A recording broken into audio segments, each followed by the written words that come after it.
The storm howled like a wounded beast, lashing against the windshield as Claire gripped the steering wheel tighter. Her fingers trembled, not from the cold, but from what she was about to face. A cryptic voicemail had shattered her quiet life. There's a bear. Injured. But it's not just that. You need to come. Please. It was from a man she hadn't spoken to in years. 200 miles of winding roads, flooded valleys, and ice-slicked turns stood between her and the truth. She told herself it was just a rescue, one bear, one night, and then back home. But when she arrived at the remote sanctuary, the look in the caretaker's eyes said otherwise. Something was wrong. The bear wasn't alone. And neither was she. What began as an act of compassion would uncover a hidden past, a chilling secret, and a connection she never knew she had. Claire Rivers had left that part of her life behind. The animal rescue world, the grief, the long nights in the woods, the heartbreak when she couldn't save them all. She had walked away 5 years ago after her father died and her sanctuary fell into disrepair. Since then, she'd carved out a quiet existence working as a vet tech in a sleepy northern town, spending more time with cats and dogs than with people. So when the voicemail came, she nearly deleted it. Claire. It's Daniel. I know it's been a long time. But I need you. There's a bear, badly wounded. But there's more to it. I can't explain over the phone. Please. Come to Raven Ridge. You'll understand when you see it. Daniel Moore. Her father's old friend. A man who had once worked with her at the now-defunct River Valley Wildlife Refuge. She hadn't heard his voice in years, and she wasn't sure she wanted to. Claire stared at her phone for a full minute, thumb hovering over the screen. Then she replayed the message. Again. And again. There was something in his voice. Urgency, yes, but something else. Fear. She grabbed her keys and coat. The road to Raven Ridge was unforgiving. It twisted through forgotten forests, over icy creeks and along crumbling cliffs. Civilization faded behind her as miles ticked by on the odometer. Snow had started falling by the time she crossed into the mountain pass.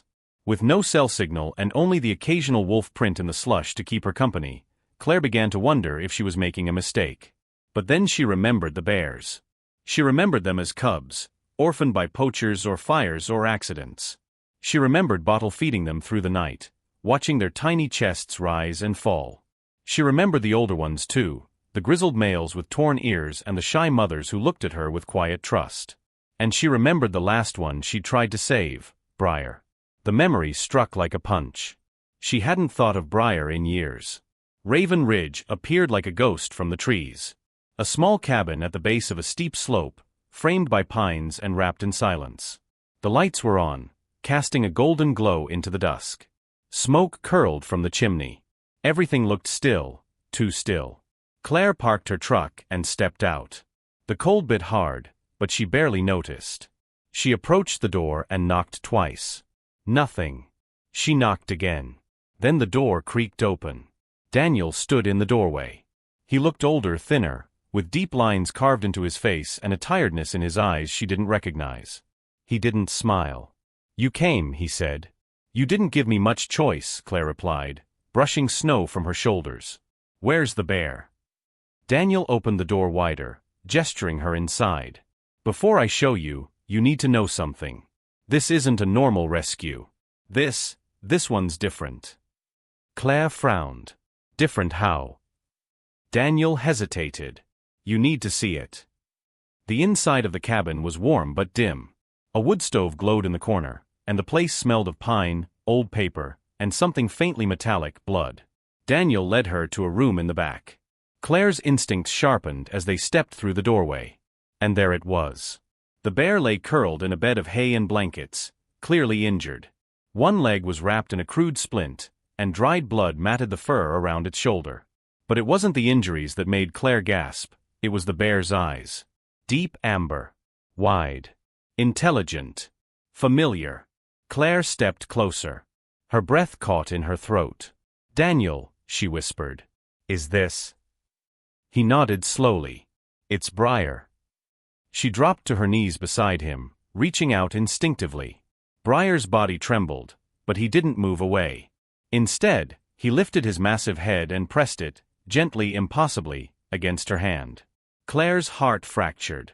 She hadn't seen him since the fire. The sanctuary had burned down in the summer of 2019. She had thought he was lost forever. And now here he was, grown wounded, and alone. But the look in his eyes wasn't just pain. It was urgency. Fear. He came here 2 nights ago, Daniel said, crouching beside her. He collapsed at the edge of the clearing. I didn't even recognize him at first. But then he started, acting strangely. Claire looked up. Strangely how? He kept looking back at the woods. Pacing when he could move. Growling, not at me. At something else. And before he passed out, he dropped something. Daniel walked to a side table and retrieved an object wrapped in cloth. He set it in Claire's hands. She unwrapped it slowly. Inside was a child's red mitten, torn damp, and smeared with blood. Claire's pulse froze. Claire stared at the mitten in her hand, her fingers trembling. It was small, no bigger than her palm. The bright red fabric was matted and crusted with dirt and old blood. She looked up at Daniel, her voice a whisper. Where did this come from? Daniel nodded toward Briar. He dropped it. Held it in his mouth the entire way here. Claire turned back to the bear. You're telling me, he carried this? Yes, Daniel said. And that's not the only thing. He stood, walked to the cabin door, and opened it wide. Come see for yourself. Claire followed him outside into the snow. The cold had thickened, and the wind cut sharper now. Daniel led her around the back of the cabin, where the snow was undisturbed except for a strange trail, huge bear tracks, briars, alongside something smaller. Human. Claire crouched.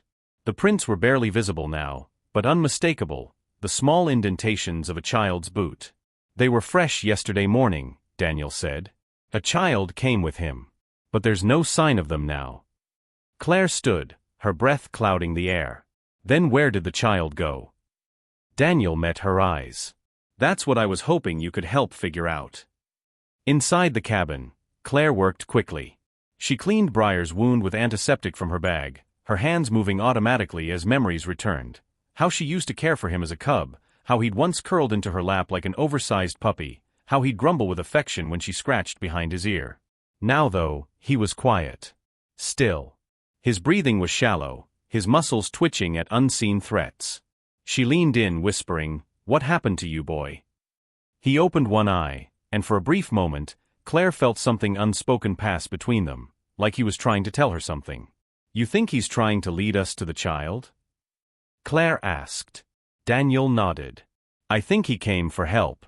Not for himself, but for whoever that mitten belongs to. Claire stood. Then we need to find them.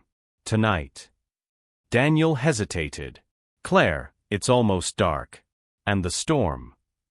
We don't have time, she snapped. If there's a child out there alone in this cold, they won't survive the night.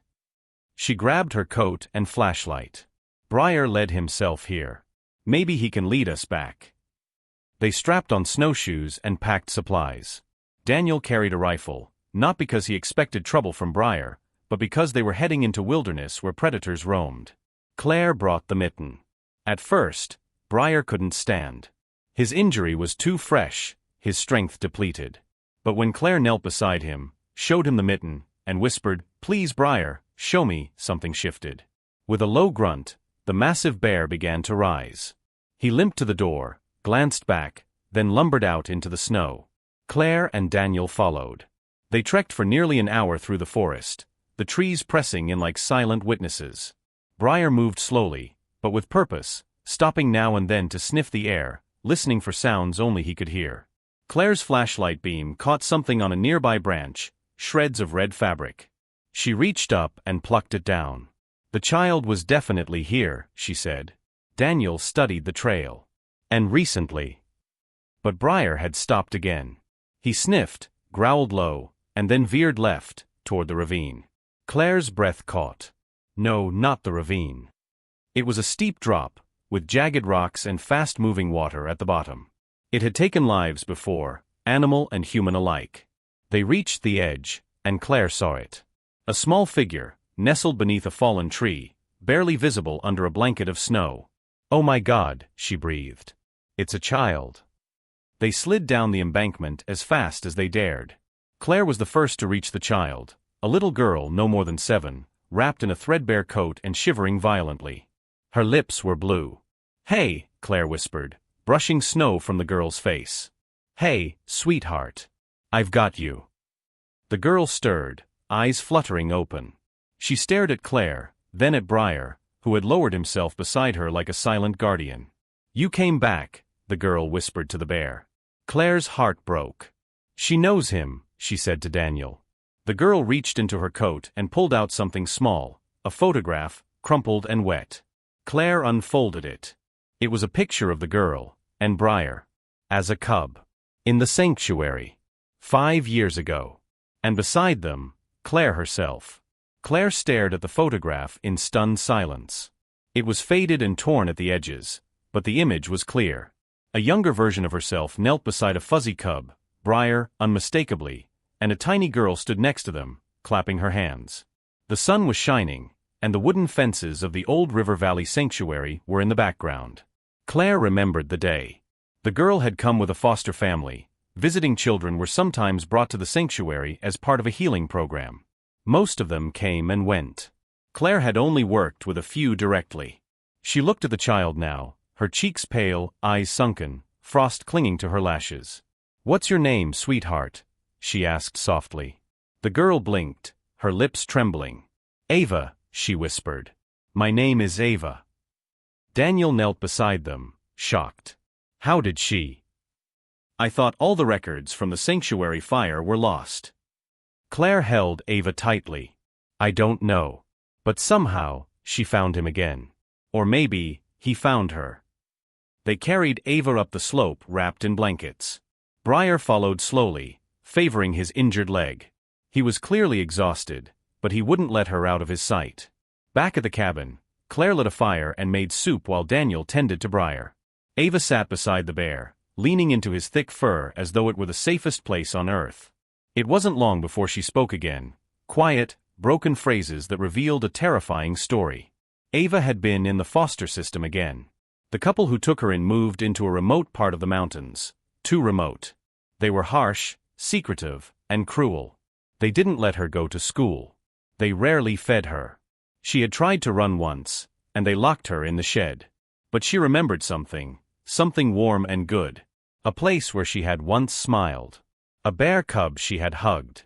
A woman who had made her feel safe. She didn't remember names. Just the face. And the bear. So when the snow fell and her foster parents passed out drunk one night, she ran. Into the woods. And somehow, impossibly, Briar had found her. Claire sat stunned. "She remembered," she whispered. "After all these years. She remembered me. She remembered him." Ava nodded solemnly. "I dreamed about him all the time. I thought maybe he was just made up. But then I saw him. In the woods. I was so cold. And he came." Claire looked at Briar, who lay breathing heavily but still alert. His massive head rested near Ava's feet, his eyes watchful. "He saved her," Daniel said. "Tracked her, protected her, and brought her back." "Why now?" Claire asked. How could he have known? Daniel frowned. "Some bonds are stronger than instinct." Claire nodded, still staring at the bear. "Or maybe some wounds never really heal. Maybe he came looking for us, just like we came looking for him." That night, after Ava fell asleep curled beside Briar, Daniel and Claire sat by the fire. "I'm reopening the sanctuary," she said quietly, shocking even herself. Daniel looked up. "I thought you'd never go back." "I did not either. But I can't let this happen again. There are more out there, more Briars. More Avas. We can't turn away." He smiled faintly. "I will help." She smiled back. "We'll need permits. And land. And funding. We will figure it out." Outside, the wind howled again.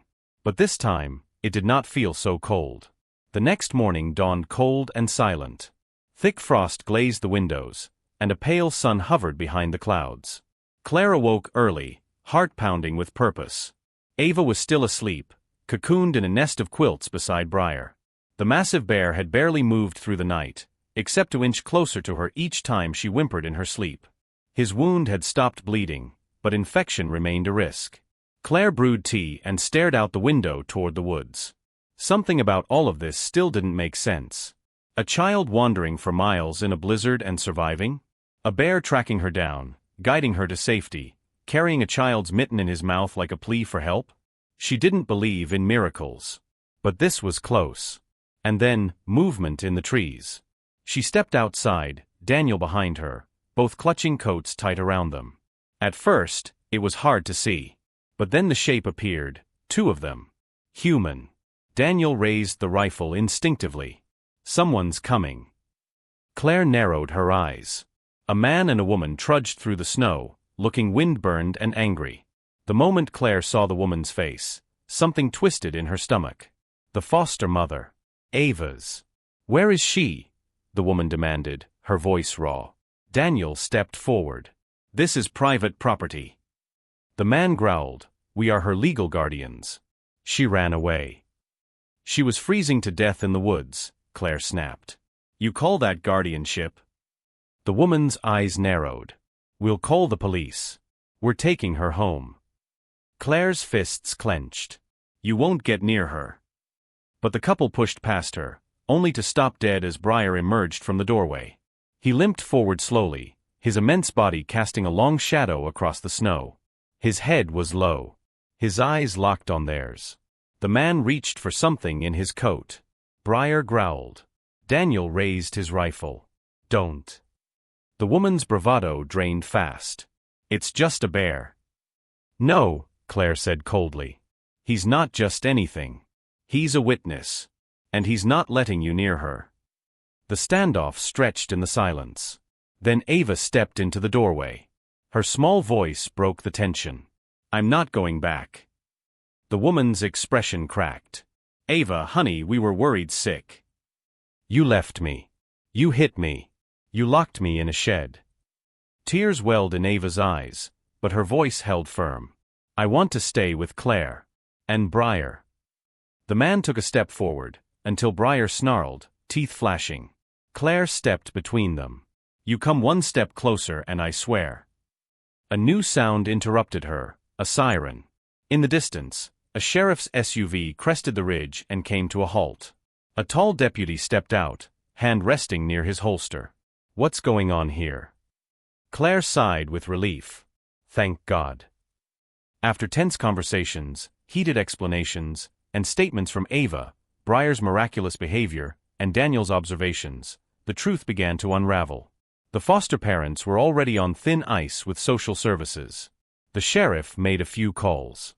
By the time the sun touched the treetops, Ava was placed into emergency custody, this time, with Claire as the temporary guardian. "You sure about this?" the sheriff asked, lowering his notebook. Claire looked at Ava, who clung to Briar's side. "I've never been more sure of anything in my life." The couple was escorted off the property. And Briar? He stood watch until the car disappeared behind the trees. Only then did he collapse, exhausted. That evening, Claire sat on the porch with Daniel, watching snow drift lazily from the sky. Inside, Ava was helping make soup, singing softly to Briar as he rested by the stove. "You really think we can pull this off?" Daniel asked. "Rebuild everything?" Claire smiled. "We already have the most important pieces. The heart. The mission. The stories." She looked up at the stars beginning to appear. And a bear who never forgot US. Spring came early that year. By March, the heavy snows had begun to melt, and fresh green shoots broke through the frost. The forest around Raven Ridge woke from its slumber. Birds returned. Streams swelled. And life, wild, unpredictable life, breathed again into the land. So did something else.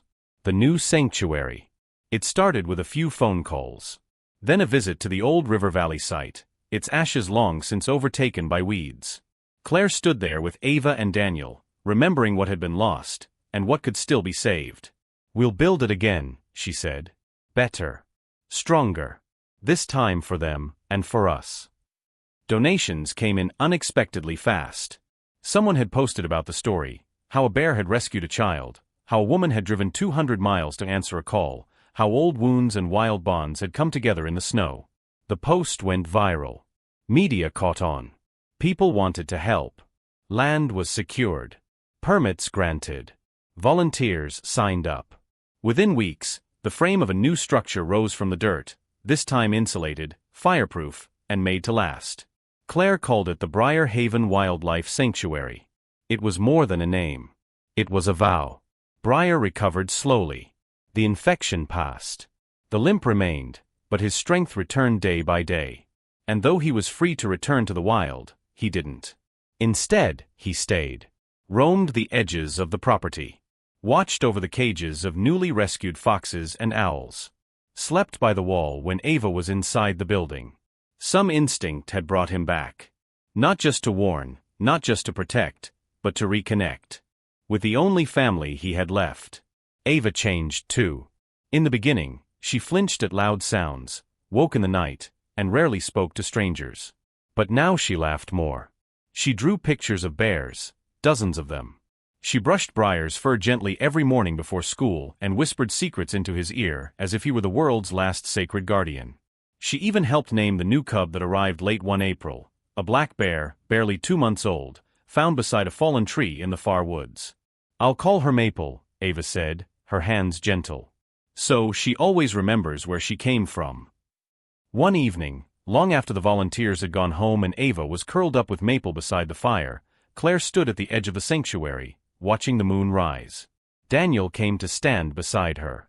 "Do you ever wonder," he asked, "why he really came back?" Claire glanced toward Briar, who lay near the barn, head lifted toward the stars. "He didn't come for help," she said softly. "He came for us." Daniel was quiet. "I think he remembered what it felt like to be saved," she continued. "And when he saw someone who needed saving, he returned the favor." She turned to Daniel, her eyes wet. He did not forget. Not the pain. Not the love. Not me. That night, Claire wrote in her journal, a habit she'd picked up again. She wrote not just about Briar or Ava, but about every animal they'd saved, every heart that had wandered into their lives with a wound to be healed. And at the top of the page, she wrote, "She drove 200 miles to save one bear, but in truth, it was the bear who saved them all." A year later, Briar Haven was thriving. The sanctuary was home to bears, foxes, lynx, hawks, wolves, and more. Ava was smiling. Strong. Safe. Claire had officially adopted her, and their story had touched thousands across the world. Tourists came not just to see the animals, but to hear about the bear who never forgot, the girl he rescued, and the woman who answered the call no one else could. Sometimes, late at night, Claire would sit with Ava and Briar under the stars, their shadows long and peaceful. And every now and then, she'd whisper into the stillness, "You came back, Briar. Just in time." And he, as if understanding, would press his head gently against her shoulder.